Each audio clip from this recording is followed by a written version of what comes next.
Monsieur Mauduit, cher public, bonsoir et bienvenue à ce nouveau débat des mardis de l'ESSEC, organisé avec le concours du cabinet d'audit et de conseil Mazars, du cabinet de conseil en stratégie augmentée WIV et de la compagnie de Falsbourg, promoteur, développeur, constructeur et gestionnaire de l'immobilier. Journaliste d'investigation. C'est ainsi que l'on vous désigne souvent, Laurent Mauduit. Un journaliste qui mène l'enquête. Au faciès, c'est vrai que l'on se représente assez bien l'image. Il suffirait de peu, un chapeau melon, une pipe aux lèvres, la moustache de votre collègue Edoui Plenel, et on vous imaginerait presque en Hercule Poirot, prenant en filature Bernard Tapie. Même si vous êtes loin d'y faire l'unanimité, vous êtes l'un des hommes les plus respectés du monde journalistique. Et le plus craint dans d'autres lieux, au plafond lambrissé et aux manières polissées. Vos états de service sont impressionnants. Affaire du Crédit Mutuel, affaire Tapie, Bettencourt, Cahuzac, sans compter vos multiples essais qui égratignent les grands du petit monde hexagonal. Sous votre plume, Chirac devient Jacques le Petit. Jospin, Hollande et Valls s'en prennent pour leur grade, et les combines des oligarques paraissent au grand jour. Mais pourquoi vous acharnez autant sur les politiciens de gauche et les oligarques ? Dans votre jeunesse, Laurent Mauduit, vous êtes un rouge. En Cagne, vous découvrez Marx et Althusser, puis Trotsky à Sciences Po Grenoble. Vous militez à l'UNEF, en devenez secrétaire général.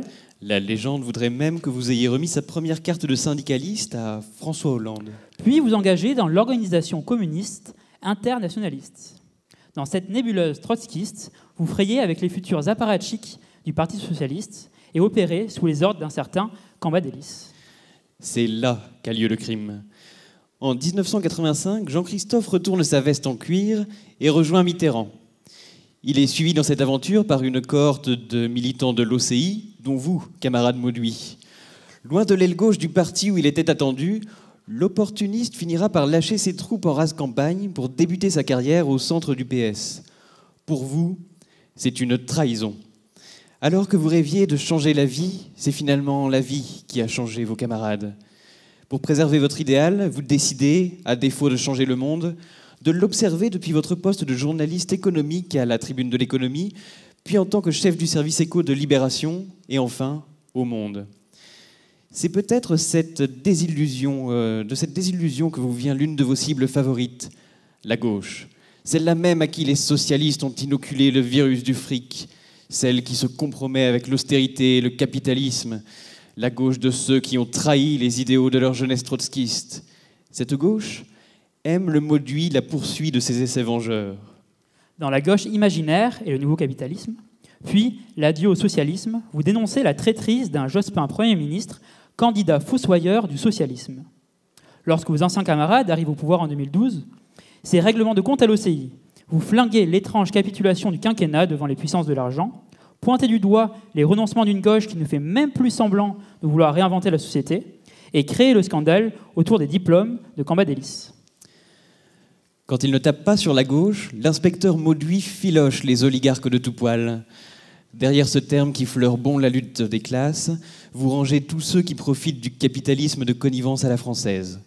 Comprenez par là un libéralisme anglo-saxon accommodé à la sauce nationale des petits arrangements entre amis et des conflits d'intérêts. Enfin limier, détective Mauduit déroule la pelote inextricable des relations tissées entre milieux économiques, politiques et médiatiques. Quel lien peut-il y avoir entre Vinci, Bolloré, François Pinault, les caisses d'épargne et le monde ? A priori, aucun.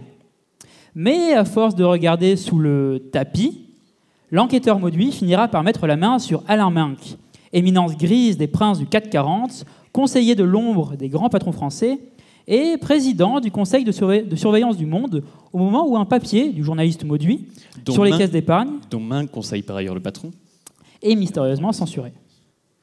Cette censure, frappée du sceau du conflit d'intérêts, c'en est trop pour vous, Laurent Mauduit.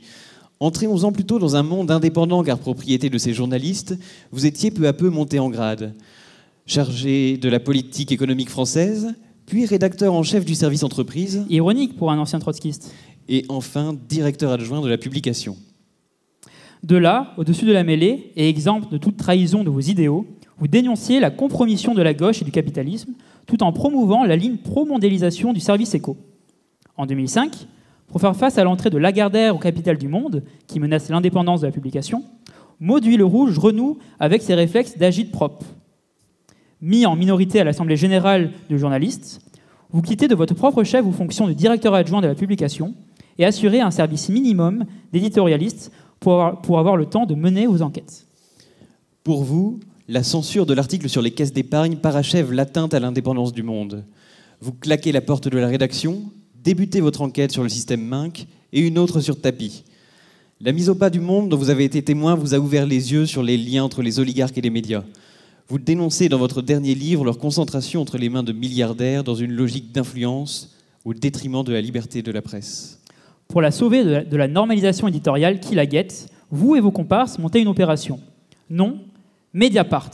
Objectif, importer le journalisme de qualité sur Internet. Le pari est triple.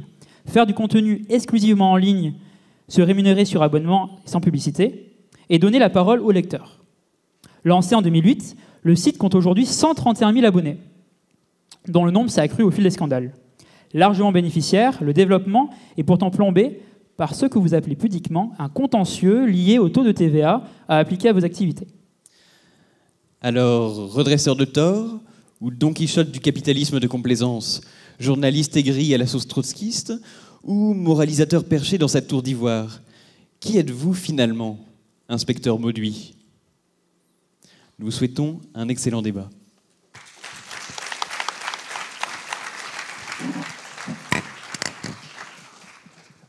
Laurent Mauduit, bonsoir et merci d'avoir accepté notre invitation. Je suis honoré d'être devant vous. Bonsoir. Avant de passer aux questions, y a-t-il un ou plusieurs points sur lesquels vous souhaitez revenir dans la présentation de Samy et Martin?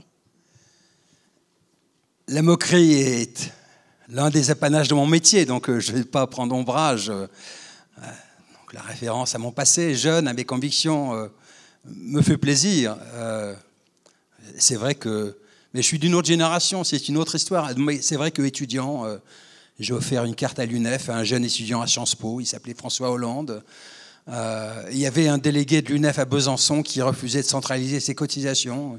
Il s'appelait Jean-Luc Mélenchon. Donc voilà, je fais partie d'une génération où on a rêvé, c'était après 1968, de changer le monde. Et puis mon histoire à moi, qui n'a pas beaucoup d'intérêt, est un peu le produit de cela. Le monde n'a pas changé tel que ma génération avait pu l'espérer. Donc à défaut de changer le monde, je me suis mis dans une position pour l'observer. Juste une chose, c'est que du même coup, j'ai gardé de ce passé une conviction très citoyenne de la presse. C'est que je pense que mon métier a, encore une fois, la moquerie de règles et m'amuse, mais ce que je vais dire est plus sérieux. C'est que dans un pays où la presse est souvent stigmatisée, dénoncée, parfois même menacée, on l'a vu pendant cette campagne présidentielle, certains politiques de tous bords, pas seulement l'extrême droite, de tous bords, à droite, mais aussi à gauche, dénoncent la presse en oubliant son office formidable. Dès la Révolution française, si vous m'autorisez encore ce petit mot, Camille Desmoulins, qui est l'un des premiers à réfléchir à la liberté de la presse, qui va conduire à la Déclaration des droits de l'homme, dit de la presse que c'est la sentinelle de la démocratie. Et donc voilà, j'ai essayé de faire modestement à Libération pendant longtemps, au Monde pendant encore plus longtemps et depuis 2008 à Mediapart, cette fonction de sentinelle. Et donc c'est vrai que je me suis amusé à chroniquer la vie de ce capitalisme français qui est assez singulier parce que c'est un capitalisme plus opaque que d'autres et donc où il y a une tolérance plus forte qu'ailleurs au conflit d'intérêts. Donc je me suis dit que c'était l'un des offices démocratiques de la presse que de faire cette mise au jour. Ah oui, sinon les chiffres sur Mediapart sont faux. Je vous le dirai tout à l'heure, pas 131 000 abonnés, 149 000, donc 2 fois plus que Le Monde numérique. Et le redressement fiscal ne nous a pas plombés. Ils ont voulu nous égorger, mais ils n'y sont pas parvenus. Nous avons payé les 4 millions d'euros qui étaient indus. On les récupérera un jour quand on gagnera la procédure judiciaire, mais ça ne nous a pas empêchés de faire une entreprise profitable qui affiche l'an dernier 2 millions d'euros de profit.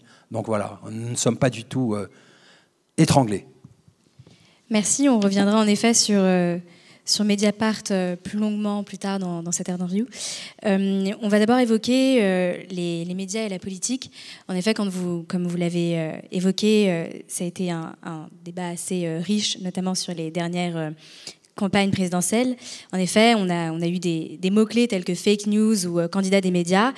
De façon générale, le vocable utilisé notamment par les réseaux sociaux pour décrire le traitement de l'actualité par les médias n'était pas très élogieux.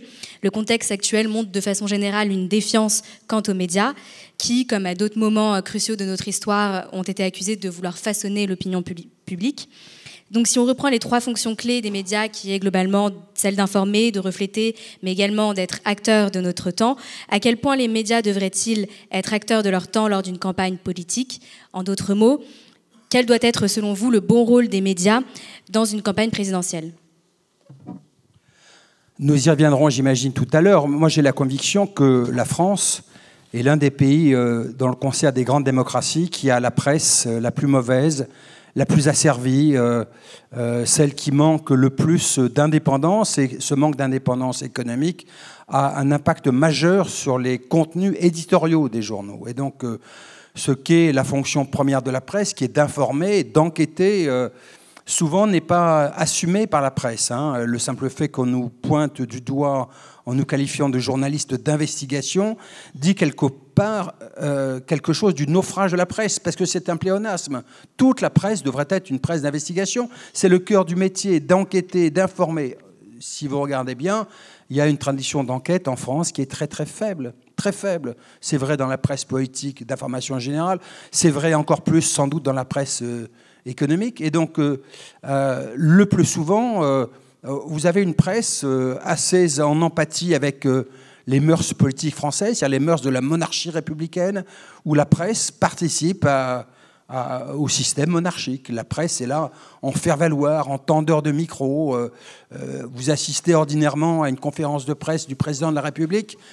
Tous les journalistes anglo-saxons qui viennent en France sont stupéfaits de voir les mœurs monarchiques d'une conférence de presse présidentielle. Et donc, il est assez rare de vivre la séquence politique qu'on a vécue dans cette campagne présidentielle, où d'un seul coup, la logique de l'information du citoyen l'a primé. Et l'a primé pourquoi ? Alors la presse est moutonnière, même la presse asservie est moutonnière, mais elle a primé pourquoi ? Parce qu'il y a quelques journaux qui ont fait leur métier. Le Canard enchaîné pour commencer, et Mediapart qui a continué sur le même registre, sur les enquêtes. D'un seul coup, on se rend compte que l'un des candidats, mais je parlerai des autres aussi, viol, sans doute, nous ne sommes pas juges, donc nous produisons des faits qui ensuite éventuellement trouvent une qualification pénale, mais violent des principes légaux. Nous faisons notre office démocratique. Mais on l'a fait pour Fillon, comme on l'a fait dans d'autres domaines sur Le Pen. Vous allez sur Mediapart, vous découvrirez les enquêtes sur toutes les révélations sur les financements russes du Front National, toutes les enquêtes lourdes sur les pratiques violentes néo-nazis de certains de ses proches. Je dis néo-nazis en les qualifiant parce qu'on l'a documenté avec des documents et des photos. C'est sur Mediapart. C'est notre métier de dire, tiens, est-ce que la vitrine ripollinée nouvelle du Front National est la bonne, ou est-ce que dans les arrière-cuisines, est-ce que le Front National est resté ce qu'il est? Est-ce qu'on est victime ou pas d'une opération de communication? C'est notre métier. Ensuite, notre métier, c'est quoi? C'est pas de commenter, c'est de produire des faits documentés, méticuleux. Ensuite, la glose, il y a des formes de journalisme abattardi qui se spécialisent dans la glose. Notre métier à nous, c'est de produire des faits. Et donc, est-ce que, du coup, la campagne telle qu'on l'a vécue, perturbée par les affaires judiciaires, est-ce qu'il faut condamner la presse? Non, c'est son office démocratique. Les citoyens ont pu voter en connaissance de cause, en sachant que il y avait un soupçon qui pesait sur tel et tel candidat, qui avait sans doute une leader du Front National qui était moins démocratique qu'elle ne voulait le montrer. C'est la fonction de la presse. Donc pour vous, le bon rôle d'un média et des médias de façon générale lors d'une campagne présidentielle, c'est de faire plus de journalisme d'investigation, à l'exemple du Canard enchaîné? Il y a deux fonctions dans la presse. Il y a deux fonctions démocratiques. C'est d'abord les faits, produire des faits qui font réfléchir les citoyens, les mettre au jour. Et c'est par ailleurs l'un des organisateurs du débat public.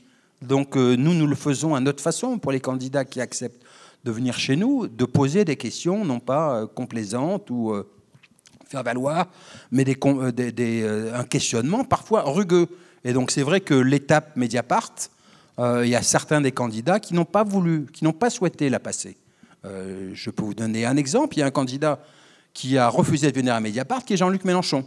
Nous aurions pourtant beaucoup aimé l'interroger à notre façon à nous, pugnace, rugueuse, même si elle peut être civile, sur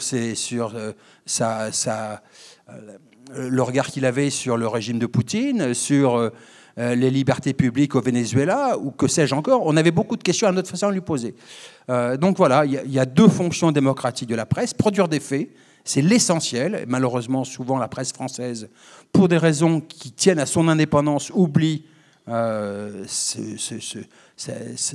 première obligation. Puis il y a l'autre obligation qui est voilà, l'organisateur du débat public. Justement, on va revenir sur ce que vous venez de dire. Durant les dernières périodes électorales, on a vu des responsables politiques comme Donald Trump aux États-Unis, mais également Marine Le Pen, François Fillon ou Manuel Valls, identifier les médias comme force d'opposition du bien commun et mettre en scène cet affrontement. Comment les médias doivent réagir pour ne pas être étiquetés comme force anti-système du système? Le métier de la presse, c'est d'enquêter sur les pouvoirs, quels qu'ils soient.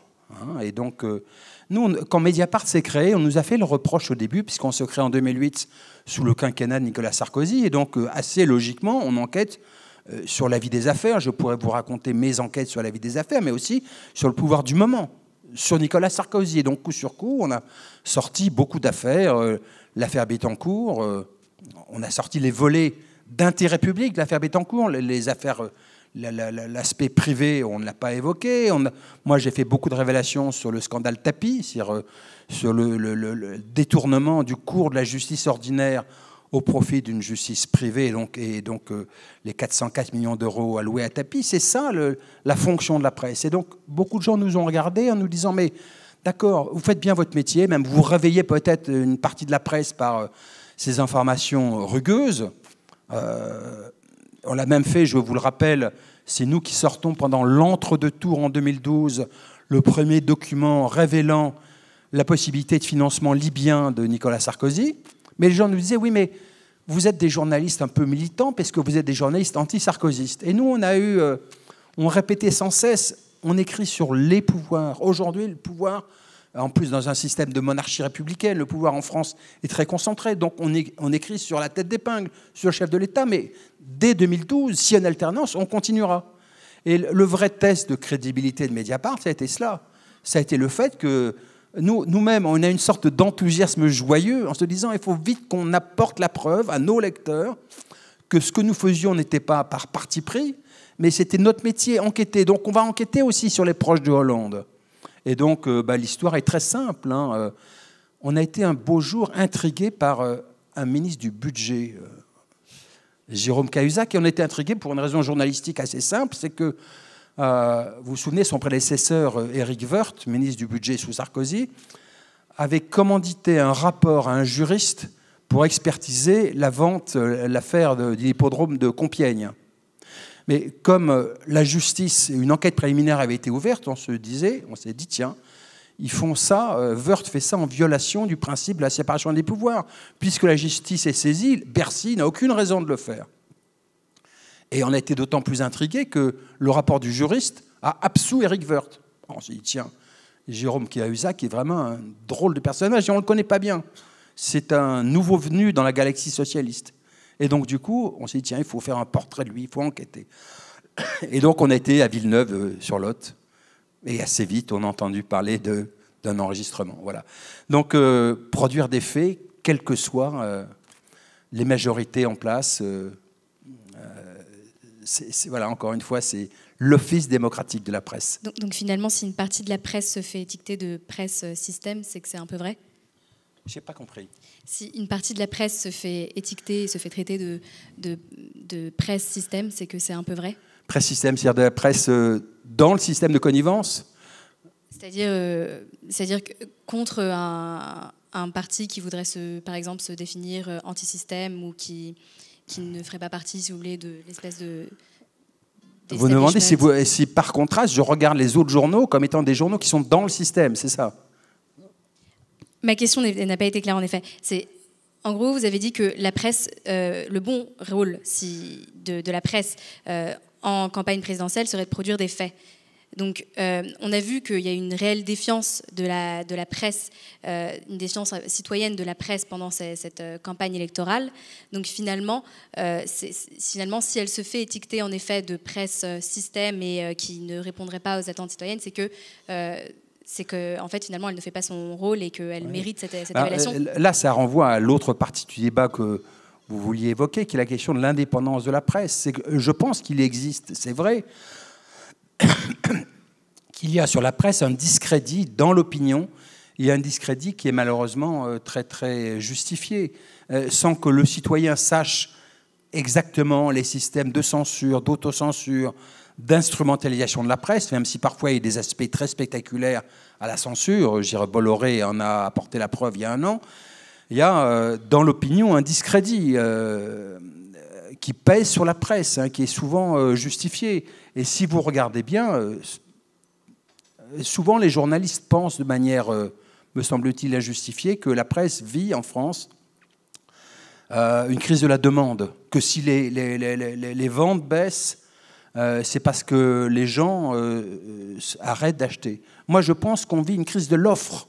Et c'est la démonstration que Mediapart, à sa petite échelle, a effectuée. C'est que dès lors que vous produisez une information libre, une information indépendante, une information de qualité, une information qui sort du cercle googlisé de l'information, qui donne au lecteur le sentiment de lire tout le temps la même chose partout, il y a des lecteurs qui sont au rendez-vous. Et donc... c'est ça, me semble-t-il, la bonne nouvelle de Mediapart. Je vous parlais de nos 149 000 abonnés. Ce n'est pas une bonne nouvelle pour Mediapart, c'est une bonne nouvelle pour toute la presse. Comme le succès du Canard enchaîné. Faites votre métier, faites-le bien, honnêtement, produisez des informations nouvelles, le lecteur sera au rendez-vous. Et donc, on ne connaît pas encore les chiffres des ventes des journaux pendant cette période électorale. Ça suscite toujours un rebond des ventes, même pour les journaux dont les ventes sont globalement, sur longue période, en chute. Mais je pense que les résultats prouveront la même chose. Il y a une sorte d'appétit des lecteurs pour une information indépendante. Pour revenir sur la campagne présidentielle, je pense qu'on a vu qu'il y a une défiance citoyenne face aux médias. On peut notamment évoquer la haine médiatique du candidat à la présidentielle François Fillon et de ses soutiens. Le journalisme d'investigation, notamment Mediapart, en révélant tant de scandales sur la vie politique, et donc cultive le mythe du tous pourri, ne favorise-t-il pas à la fois cette défiance qui pourrait profiter à la montée des extrêmes? C'est un procès qu'on nous fait souvent, et moi, contre lequel je m'insurge, parce que est-ce que c'est l'apporteur de mauvaises nouvelles qui est responsable de la mauvaise nouvelle? Nous sommes dans un état de droit qui est en France faible, dans un système de monarchie républicaine où les contre-pouvoirs sont faibles, où la justice n'est pas indépendante. Et donc, du même coup, où beaucoup d'affaires financières, je pourrais vous le documenter très longuement, ne sont pas purgées parce que le gendarme des marchés financiers, l'autorité des marchés financiers n'a pas l'indépendance qu'a son homologue américaine, la SEC. Et donc, du même coup, je trouve qu'il incombe une responsabilité démocratique à la presse en France encore plus forte qu'ailleurs. C'est-à-dire dans un État, dans une démocratie qui est très faible, de monarchie républicaine où le pouvoir est très concentré, où les contre-pouvoirs sont faibles, où l'Assemblée a peu de pouvoir, où la presse est souvent asservie, je trouve que notre métier, c'est de produire des faits. Et donc, ensuite, c'est l'accumulation des faits, éventuellement de corruption, de conflits d'intérêts, qui doit nous amener à réfléchir sur ce qu'ils signifient. Et donc, je ne sais pas, observez ce qu'on a révélé sur Fillon. Observez toutes les révélations que Mediapart a fait sur l'usage de la réserve parlementaire. Énormément de députés se sont, pendant des années, ont pioché dans la réserve parlementaire pour faire financer leur voyage personnel. Et donc, du même coup, ça, je trouve, ça invite à réfléchir non pas à la fonction de la presse qui inciterait au tous pourris, mais à l'état de notre démocratie, la faiblesse des contre-pouvoirs, les systèmes, la tolérance au conflit d'intérêts. Je ne sais pas, je pourrais vous le dire. Vous documentez ça de 1000 façons. Parfois, on révèle des affaires et ça n'a aucun effet. Aucun effet. Je vous donne juste une illustration. C'est désespérant parfois quand on est journaliste. On sort une très grosse information et l'affaire n'a aucune suite. Je donne un exemple. Vous savez qu'un contribuable, quand il a un problème fiscal, peut demander la médiation du ministre du budget. Et pour cela, il dit qu'il ne peut pas payer, il doit aller devant une commission qui s'appelle la commission du contentieux fiscal.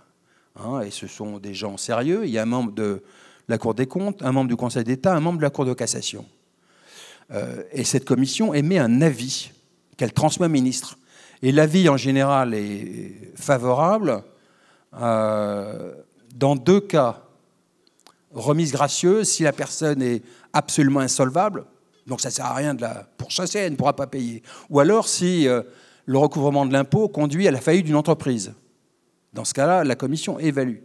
Une fois, je suis alerté, alors la procédure est secrète, je suis alerté par un citoyen sur le fait que cette commission a émis un avis défavorable parce qu'un contribuable, un dénommé Tarallo, je ne sais pas si ça vous rappelle les choses, Tarallo, c'était le principal condamné du procès Elf, a demandé une remise gracieuse de 5 millions d'euros au ministre.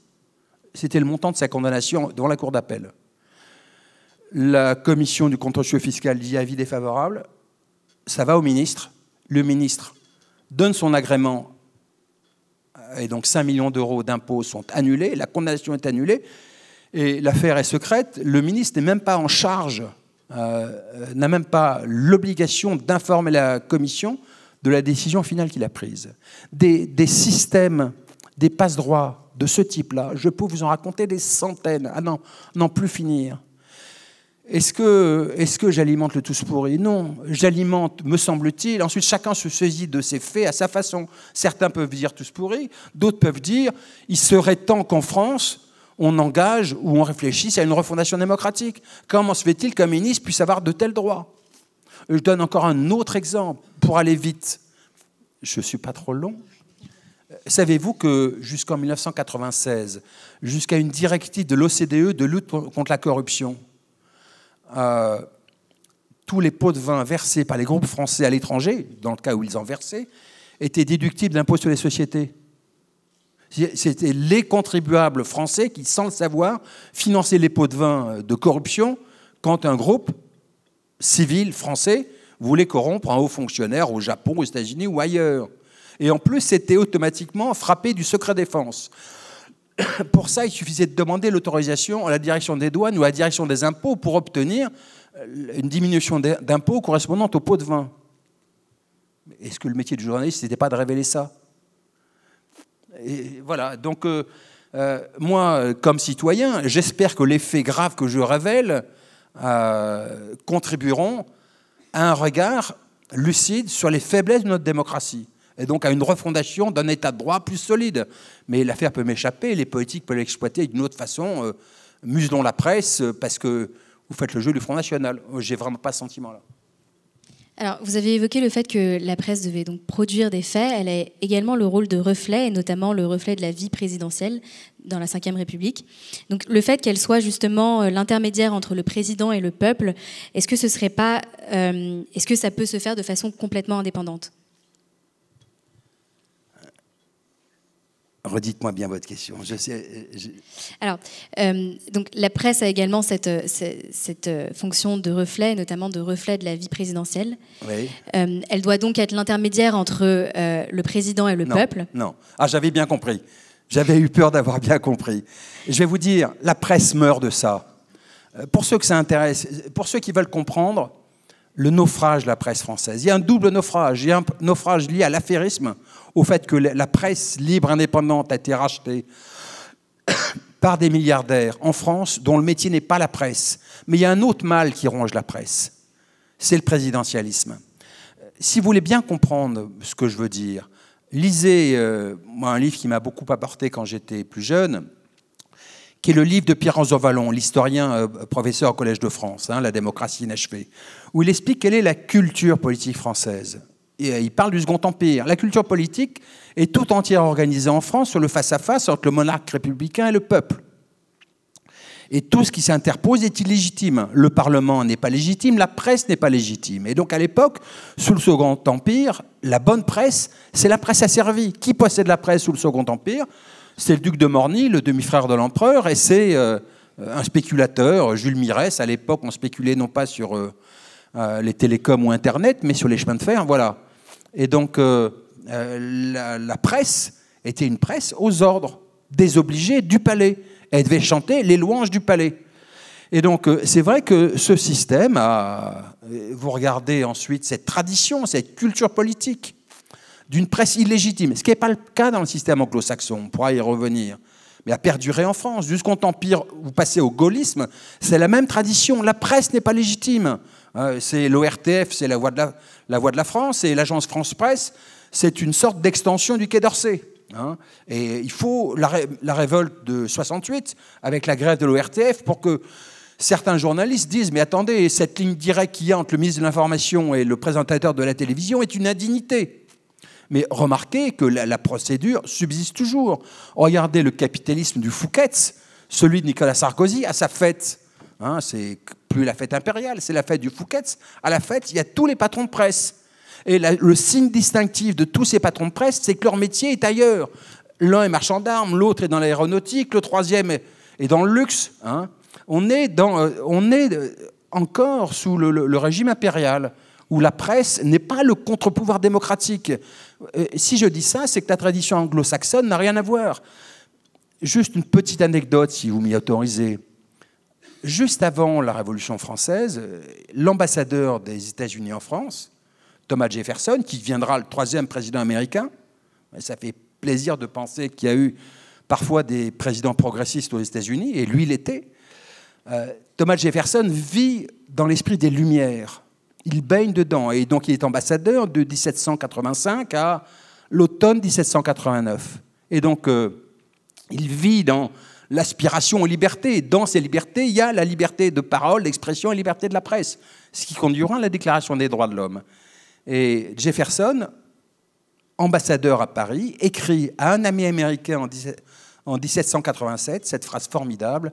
En fait, si j'avais à choisir un pays avec un gouvernement et pas de presse, ou un pays avec une presse et pas de gouvernement, je choisirais la seconde solution. Et vous comprenez bien la signification de cette phrase. C'est ça qui conduit au premier amendement. Le premier amendement signifie que la liberté d'expression, d'opinion, la liberté de la presse, c'est la valeur fondatrice de la démocratie américaine. Il peut y avoir des emballements dans la presse américaine, mais c'est au cœur du système de contre-pouvoir américain. En France, non. La culture française, c'est la culture monarchique, et cette culture monarchique qui s'emboîte avec les mœurs de l'affairisme fait que la bonne presse, c'est la presse qui est aux ordres. Mais aux ordres, parfois on ne mesure pas quelle est la gravité de la situation de la presse. Je vous donne une illustration. Libération. Je vais dire du mal d'un journal dont j'ai été le dirigeant du service économique et dans lequel j'ai encore beaucoup d'amis. C'est un journal tellement impécunieux, tellement bord de la faillite, tout racheté qu'il ait été par Patrick Drahi. Ils sont obligés de faire des colloques. Et il y a 1 an et demi, ils ont été faire un colloque, vous savez où? À Libreville. Organisé par qui? Devinez. Bongo. Et donc, Laurent Geoffrin a fait un colloque à Libreville avec le ministre de l'Information du Gabon, et le nom du colloque, je vous le donne en 1000, c'était le pari de l'indépendance. Et pour cela, Libération a empoché 3 millions d'euros. C'est quand même Et des histoires de ce type-là, de naufrage de la presse française, je pourrais vous le documenter, et je pourrais surtout, si vous le voulez tout à l'heure, vous expliquer en quoi la normalisation économique de la presse fait que la presse française, dans ses contenus éditoriaux, n'est pas la presse libre et indépendante qui existe dans d'autres pays.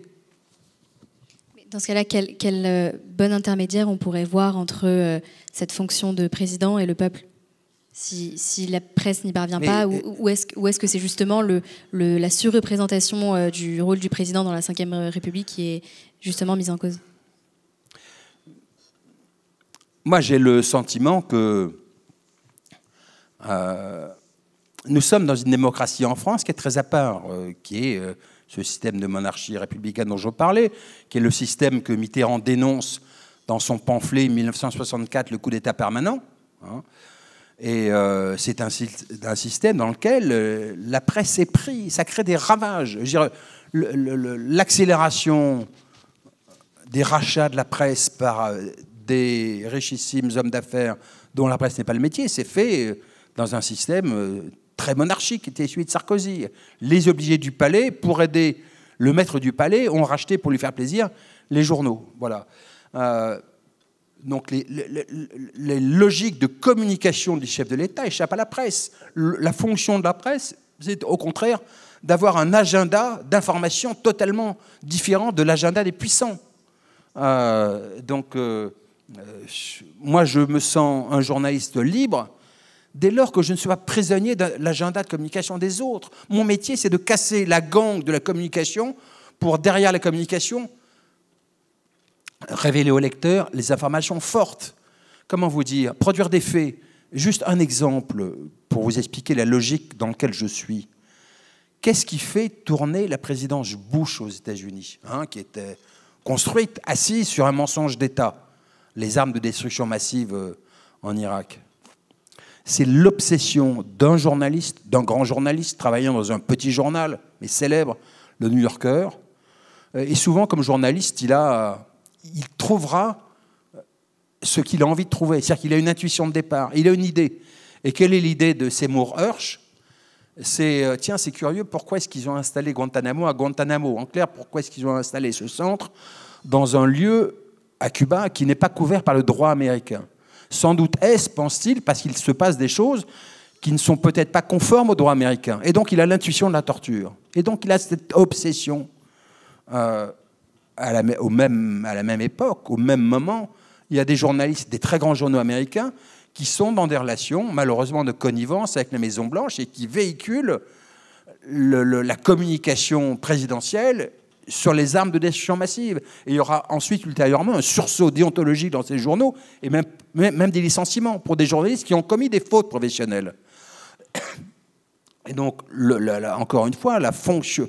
Et donc, c'est la révélation du centre de torture de Guantanamo et ensuite d'Abu Ghraib. Vous vous souvenez avec les photos absolument qui ont fait le tour du monde, insupportables de torture, assis sur un seau avec le masque, qui vont faire tourner la présidence Bush.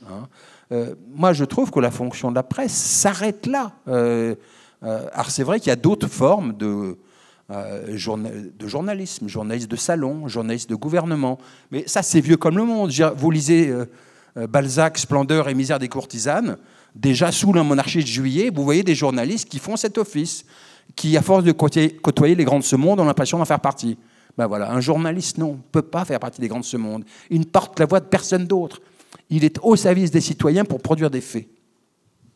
Mais vous parlez du lien entre l'État et la presse, mais n'y a-t-il pas une nécessité d'un financement public, direct ou indirect, que ce soit par une remise sur la TVA, par exemple, vu les contraintes économiques auxquelles le secteur est confronté?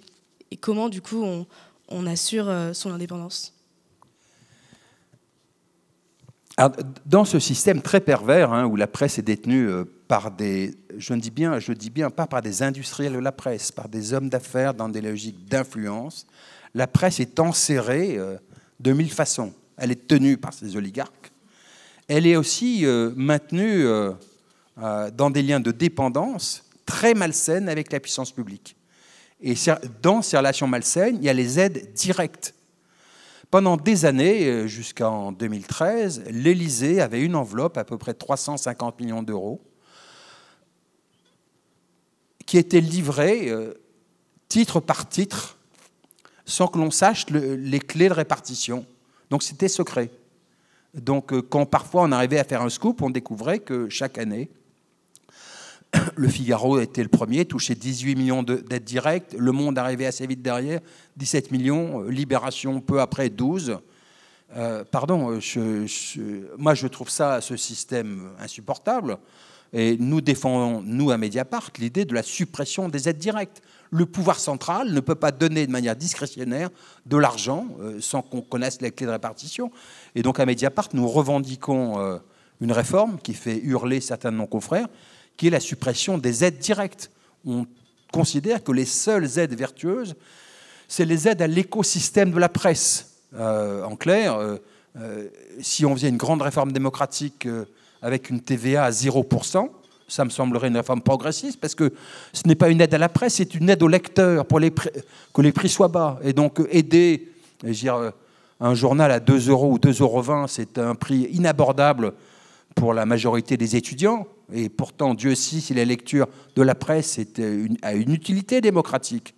Donc aider à ce que la presse française n'ait pas les prix exorbitants qu'elle a, 30 à 40% supérieurs à ceux des quotidiens européens. Bon, donc il y a beaucoup de réformes à faire, mais il faut à tout prix sortir de 1000 façons la presse de ce lien de dépendance qu'elle a, soit avec des hommes influents, soit avec le pouvoir politique.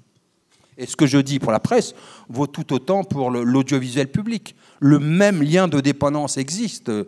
Ça a été très net sous la présidence de Sarkozy, avec la procédure de nomination qui voulait que ce soit le chef de l'État lui-même qui nomme les PDG de l'audiovisuel. Mais il faut avouer que le retour à la procédure de nomination via le Conseil supérieur de l'audiovisuel ne règle rien, puisque de toute façon le président du CSA est un obligé du chef de l'État et nommé par lui.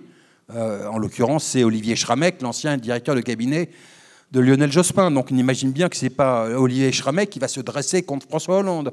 Donc on est de toute façon dans un marché de dupes. Il n'y a pas, le critère de nomination ne se fait pas sur la qualité professionnelle des journalistes. Observez du même coup les nominations à la tête de France Télévisions. Les bras vous en tombent. D'abord, France Télévisions, ça devrait être la maison de verre. C'est le bien commun, c'est notre. Ce sont nos chaînes publiques à nous, payées par leur redevance. Or, quand des candidats à la présidence de France Télévisions se déclarent, les procédures d'audition sont secrètes. Vous imaginez aux États-Unis une procédure de nomination avec des auditions secrètes. Et donc, du même coup, le citoyen qui paie sa redevance ne peut même pas savoir quels sont les programmes de tel et tel candidat. Donc on est dans la presse audiovisuelle publique, dans les mêmes procédures, je trouve, perverses de dépendance, identiques à celles qui existent dans la presse privée. Donc on voit bien que ce lien entre médias et vie politique pose le problème et la question de l'indépendance des médias. Les Mardis recevaient il y a 4 ans Franz-Olivier Gisbert, alors directeur de la publication du Point, et Jean-François Kahn, fondateur de Marianne. À cette occasion, nous avions effectué un micro-trottoir sur l'indépendance de la presse en France. Et nous avons reposé les mêmes questions hier aux étudiants de l'ESSEC. Et on peut comparer dès à présent les résultats. Je le consulte pas beaucoup, j'avoue. Je ne connais pas. Je le connais assez mal. Oui. Oui, je connais Mediapart. Très bonne opinion, ouais. Oui. Ce que je vois actuellement me donne à penser que ce sont des intégristes, mais on en a peut-être besoin aussi pour avoir la vérité. C'est important quand même qu'il y ait des médias qui fassent ce genre d'exercice de transparence, même si moi ça ne m'intéresse pas fondamentalement, quoi. Globalement assez bonne. Je pense que c'est un journalisme d'investigation très poussé, qui fait bien son travail. J'aime bien l'idée de médias libres, mais comme je le disais juste avant, en fait, je pense qu'ils ont tous un parti pris, et eux aussi. Ils ont une réputation d'indépendance qui donne de la légitimité à leurs articles.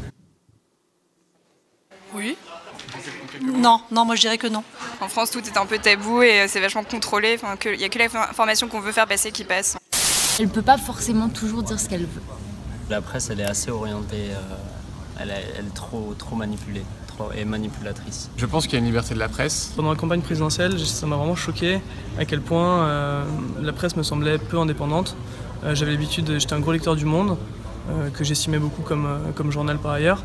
Et j'ai vraiment remarqué une baisse du niveau des articles et un parti pris qui était à mon sens assez dommageable. Les médias sont assez liés avec le milieu de la politique et même de manière générale avec le milieu des affaires. Alors des réactions à chaud?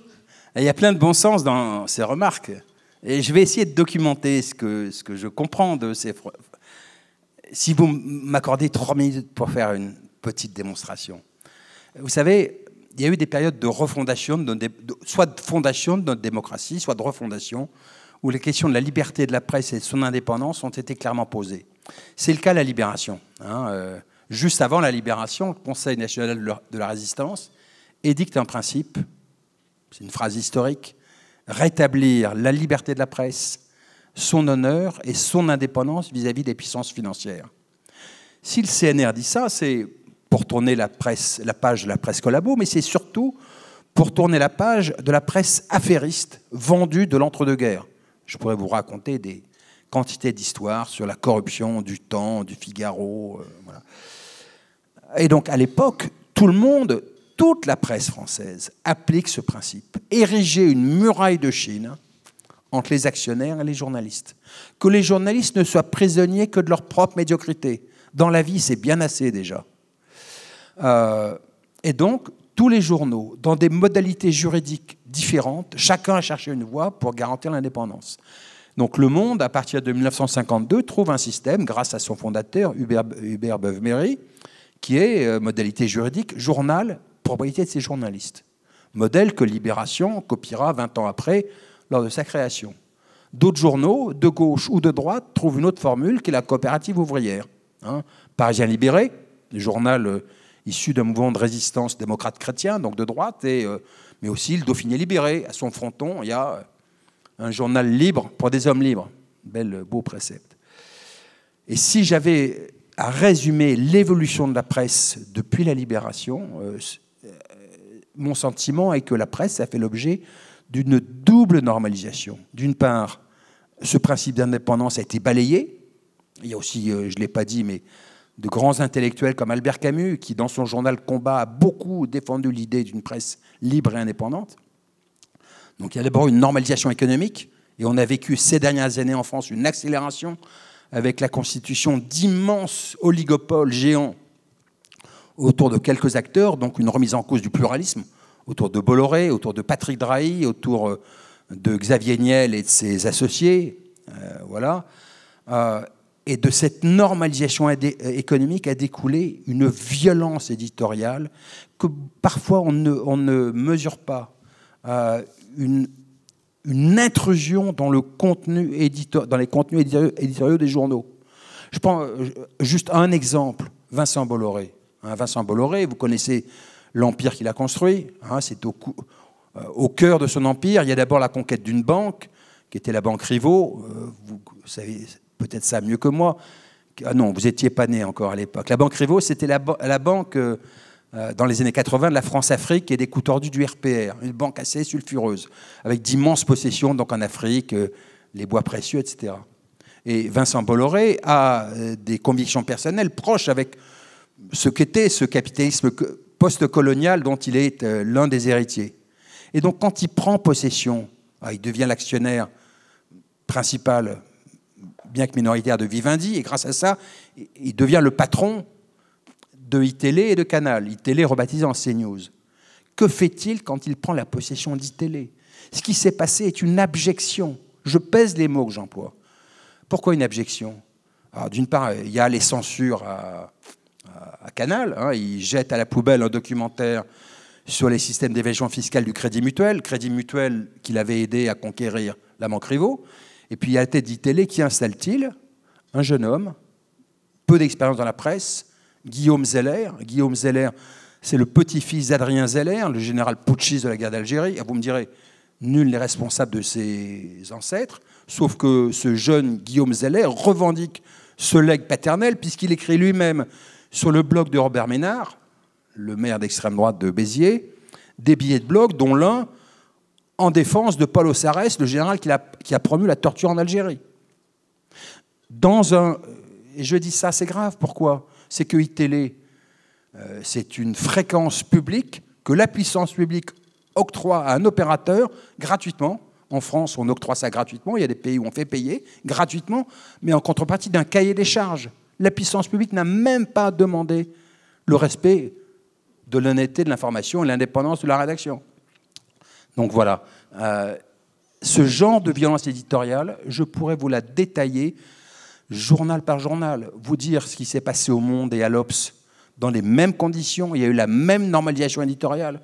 Regardez le licenciement scandaleux de la numéro 2. Moi, j'ai travaillé au Monde. Le bonheur que j'avais au Monde, c'était que je n'étais prisonnier que de moi-même, de mes faiblesses. Mais La seule exigence demandée à l'équipe est une exigence de qualité. Donc imaginez qu'on ait pu au monde licencier quelqu'un pour un motif politique est impensable. Or, dans le groupe Le Monde l'Obs, c'est bien ce qui passait à l'Obs avec le licenciement il y a un an, de la numéro 2 de l'Obs, Aude Lancelin, a été licenciée. Pourquoi ? Parce que elle était présumée trop proche, parce qu'elle était la campagne de l'économiste radical Frédéric Lordon, qui à la même époque était l'une des figures de Nuit debout. Donc d'imaginer que dans la presse française, il puisse se passer des choses comme ça. Continuons encore un exemple. Que se passe-t-il quand Bernard Arnault rachète Le Parisien ? 3 jours après ou 4 jours après, un journaliste fait assez logiquement une petite critique du documentaire dont tout le monde parle à l'époque, qui est le documentaire « Merci patron », qui met en scène le même Bernard Arnault. Bon. Le papier va à la poubelle. Je peux vous le documenter de manière interminable. Et ce que je vous dis là, sur les systèmes de censure ou d'autocensure, ça n'a pas d'équivalent dans les autres grandes démocraties. C'est très spécifiquement français. Justement, on va revenir sur cette question d'indépendance financière des médias. Donc, ce document relate notamment le fait qu'on s'aperçoit rapidement que finalement cette question de l'indépendance et du financement des médias est assez peu soulevée et assez peu connue de la part des citoyens.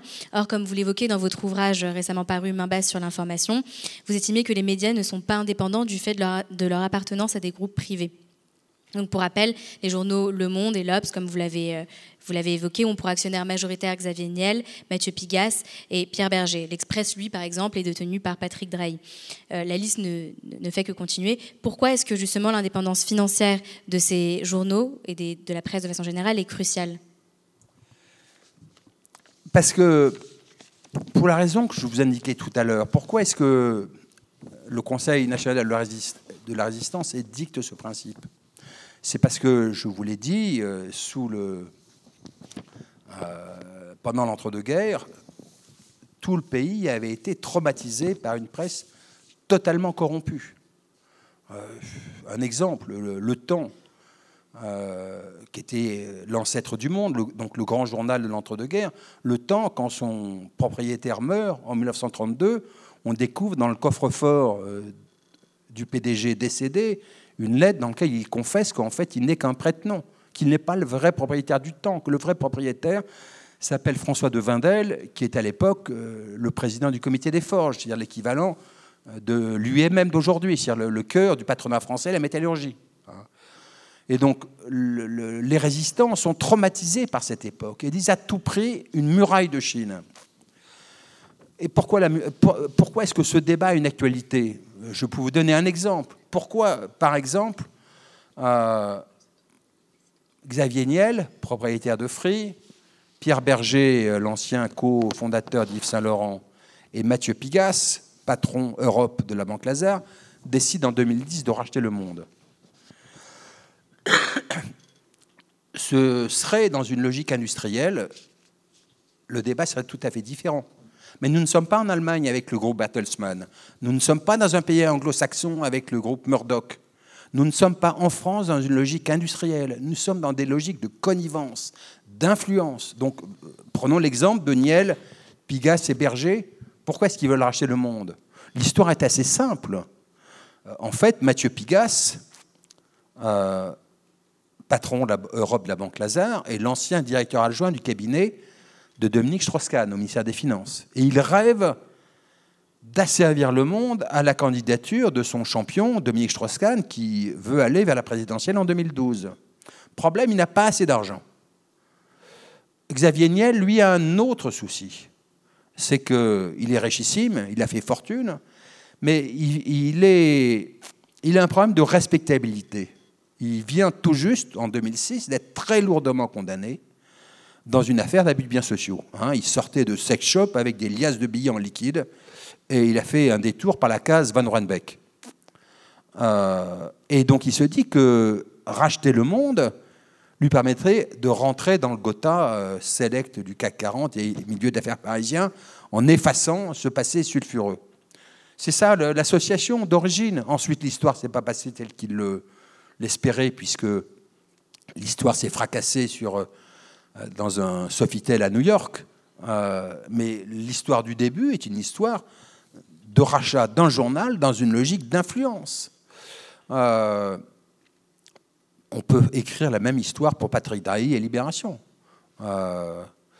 Pour ceux qui ne connaissent pas bien Patrick Drahi, donc le patron de celui qui a racheté SFR, beaucoup d'autres opérateurs de télécom partout dans le monde, et qui tour à tour rachète Libération pour une bouchée de pain, 8 millions d'euros, l'Express pour à peine plus, enfin l'Express, le groupe L'Express avec tous les titres attenants, et ensuite le groupe Next Radio TV, c'est-à-dire BFM Business, BFM TV, RMC. Quelle atteinte au pluralisme, quelle concentration. Quiconque veut savoir qui il est, je vous fais une recommandation. Allez un instant observer la première télévision qu'il a eue entre ses mains, qu'il a toujours, qui est E24 News, qui au début a émis de Jaffa en Israël et qui maintenant est accessible aussi en France via la TNT. Vous observez E24 News, au bout de 5 minutes, vous comprenez que les journalistes sont assujettis à une police linguistique. Il y a des mots qu'il est interdit de prononcer. Tiens, au hasard, territoires occupés. Non, non, il faut parler des implantations. Tiens, le cas échéant, si l'actualité l'exige, peut-on parler de juifs extrémistes? Non, jusqu'au boutiste. Vous écoutez et au bout de 10 minutes, vous avez compris que vous avez compris la proximité qu'il y a entre Patrick Drahi et Netanyahou. Ça saute aux yeux. Et donc, ce que je vous dis n'a d'équivalent dans aucune autre grande démocratie. On a une presse asservie au plan économique et du même coup abîmée au plan éditorial. Je prends une dernière illustration de cela pour vous montrer la gravité des faits. Quand Bernard Arnault, qui est, je ne sais plus dans le classement des patrons s'il est toujours le premier, mais je pense qu'il a été battu par Mme Bettencourt à nouveau, rachète les Échos en 2007. La rédaction des Échos, qui n'est pas rebelle, se révolte en disant mais il y a conflit d'intérêts majeur. Comment est-ce que le premier PDG français peut être le propriétaire du premier quotidien économique français? Ils avaient raison, évidemment. Il y a conflit d'intérêts majeur. Et ils ont mené une bataille très digne, courageuse pendant 6 mois pour dire ce n'est pas possible. Nous n'avons rien contre lui, mais il y a conflit d'intérêts. Ils ont perdu. Ils ont perdu, il faut bien reprendre le travail. Allez vous demander pourquoi la presse financière anglo-saxonne, donc ce n'est pas un jugement politique, elle défend sans doute des idées en économie identiques à celles des Échos, plutôt libérales ou néolibérales. Mais pourquoi est-ce qu'il y a dans la presse anglo-saxonne une tradition d'enquête financière et pourquoi il n'y a pas cette tradition d'enquête financière, d'investigation dans la presse financière ou économique française? C'est pour les mêmes raisons. On est dans une presse... Alors, les Échos, c'est un bon journal, propre, mais c'est un journal, comment dire, un peu javelisé. Il y a les enquêtes sur les banques, sur la fraude. Pourquoi est-ce que ce n'est pas eux qui les font? Je vous dis même des choses plus simples. Tiens, dans notre jargon, on appelle ça un marronnier. Vous savez, les articles qui reviennent périodiquement. Le classement des PDG. Pourquoi est-ce qu'il n'y a jamais de grand article sur tous les revenus de Bernard Arnault? Autre exemple. Quand Nicolas Bazir, l'ancien directeur de cabinet d'Édouard Balladur, est mis en cause dans le scandale Takieddine, allez dans le moteur de recherche des Échos et tapez Bazir Takieddine. Vous verrez, vous ne trouverez que des petites dépêches AFP très courtes. Voilà, ce sont les mœurs françaises qui n'ont d'équivalent quasiment dans aucune grande démocratie au monde. Alors justement, la loi Bloch, aussi connue sous le nom de loi anti-Bolloré, qui date d'octobre 2016, ajoute un article... Abusivement, je vous expliquerai pourquoi. Ajoute un article 2 bis à la loi de 1881 sur la liberté de presse et vise à protéger justement tout journaliste de l'influence des actionnaires de son média ou de ses annonceurs. Donc, est-ce que pour vous, elle constitue une avancée en termes d'indépendance médiatique? Malheureusement, quel que soit le caractère sympathique de son promoteur, non. Non, parce que, et vous allez comprendre de manière très simple, sans être technicien de la presse, cette loi fait obligation à l'adoption de chartes déontologiques dans la presse, mais chacun à sa façon. Donc vous imaginez la charte Bolloré, il y avait une façon très simple de régler les choses.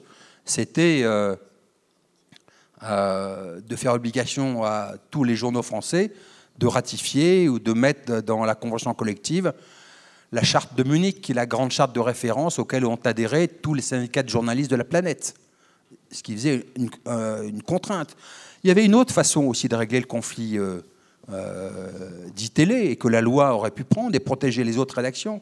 C'est une vieille revendication de certains des syndicats de journalistes, c'est doter les rédactions d'un statut juridique leur octroyant des droits moraux. En clair, dans la presse libre et indépendante, moi j'ai connu ça au Monde, c'est la même règle qui vaut à Mediapart, on vote pour adouber son directeur de la rédaction proposé par les actionnaires, mais on a aussi le pouvoir de le révoquer. Sur quel critère? Un seul critère, la qualité de l'information servie au lecteur ou au téléspectateur. Vous imaginez, mais pourquoi est-ce qu'il suffisait que la loi prenne cette obligation de doter les rédactions de droits moraux pour que la rédaction d'Italie soit protégée? Alors, plus profondément, je vais vous dire mon point de vue, si m'autorisez, en sortant des récriminations sur la loi Bloch. Le grand reproche et la grande tristesse que j'ai, c'est que, vous savez, parfois il y a des grandes découvertes techniques qui conduisent à des grandes réformes. L'électricité, à la fin du 19e, a une onde de choc formidable sur beaucoup de métiers. L'électricité, ça conduit à l'automatisation, donc au Fordisme. Et pour la presse, ça conduit à l'imprimerie moderne et donc à la presse de masse. Et à l'époque, la Troisième République naissante a l'intelligence de faire correspondre à cette révolution technologique historique une grande réforme de la presse, qui est la loi de 1881 que vous affichez ici, qui est la loi qui encadre toujours nos métiers. Et je me dis que nous vivons à nouveau une grande révolution technologique historique majeure, celle d'Internet. Et il y aurait eu un gouvernement progressiste en France, ou il y aurait un jour un gouvernement progressiste. Je trouve qu'il y aurait matière à refonder, pas seulement la liberté de la presse, refonder le droit de savoir des citoyens, qui est un droit au cœur de la démocratie, j'ai essayé de l'expliquer tout à l'heure. Pourquoi? En prenant des mesures pour compte les concentrations dans la presse, pour aider la presse jeune et indépendante, notamment sur Internet, à prospérer. Donc il y aurait plein de mesures. Mais je trouve que Internet pose une autre question majeure, qui est la question de l'obligation de la transparence pour les questions d'intérêt public. Je prends juste un exemple de dispositions qui pourraient figurer, je ne suis pas trop long. Un tout petit peu. Un peu trop long. Bon, je termine juste. Je pensais à une mesure comme le Freedom of Information Act, qui a été créé aux États-Unis, droit d'accès des citoyens aux documents administratifs. Ça prospérait dans beaucoup de pays, avec des avancées démocratiques. Un seul exemple, l'Islande, dans le cadre de la révolution démocratique qu'a connue ce pays au moment de la crise financière, ils ont donné le droit aux citoyens de demander, y compris de manière anonyme, des documents, y compris sur les entreprises privées, dès lors qu'elles sont sous contrat ou aidées par l'État. Le fait de contrôler l'usage des fonds publics. Ben voilà, je me dis qu'une grande loi, à l'heure d'Internet, renforçant le droit de savoir des citoyens et intégrant des mesures de ce type-là, serait le bienvenu. Pardon d'avoir été trop long. C'est pas grave. Donc, avant de passer à la dernière partie de notre interview, c'est l'heure du fameux petit jeu des mardis. Le concept est simple, des questions rapides et des réponses courtes. Alors, la première partie du jeu est un portrait chinois. Donc, si vous étiez un vil personnage, vous seriez Cahuzac, parce que vous aussi, vous êtes multibancarisé. Bolloré, parce que vous non plus, vous n'aimez pas les guignols. Parce que je n'aime pas quoi, les guignols. Ou Sarkozy, parce que vous n'êtes pas petit joueur, vous ne vous contentez pas d'une, mais de plusieurs affaires. Je ne peux pas dire Joker, là, parce qu'il n'y a pas une solution plaisante. J'ai du mal, là, vraiment. Joker, je ne peux pas m'identifier à l'un ou à l'autre. La question suivante. Si Mediapart était un slogan de campagne, lequel choisirez-vous et pourquoi? 1. La force tranquille, le slogan de Mitterrand en 1981. 2. Les médias pour tous, Chirac, 95, la France pour tous. Et 3. Informer autrement, Jospin, 2002, de présider autrement. Allez, informer autrement, bien informer.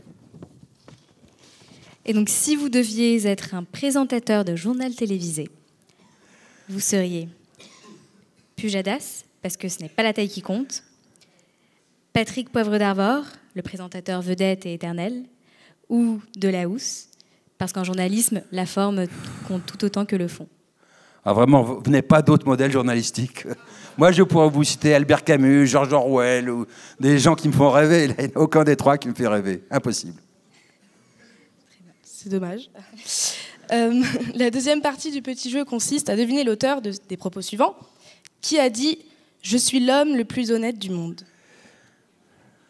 Jérôme Cahuzac, François Fillon ou Patrick Balkany ? Gonflé comme ça, c'est peut-être que Balkany, non ? Exact. Alors, qui a dit « Il n'y a rien de plus ennuyeux qu'une réunion électorale. Un jour, je me suis endormie pendant mon propre discours. » Donc Jean Lassalle, Simone Veil ou François Bayrou ?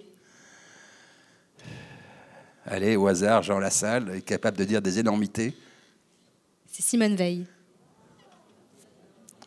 Pourtant, vous avez mis la jeune Simone Veil qui était pugnace et chaleureuse. Et enfin, qui a dit « J'ai menti, mais c'était de bonne foi » ?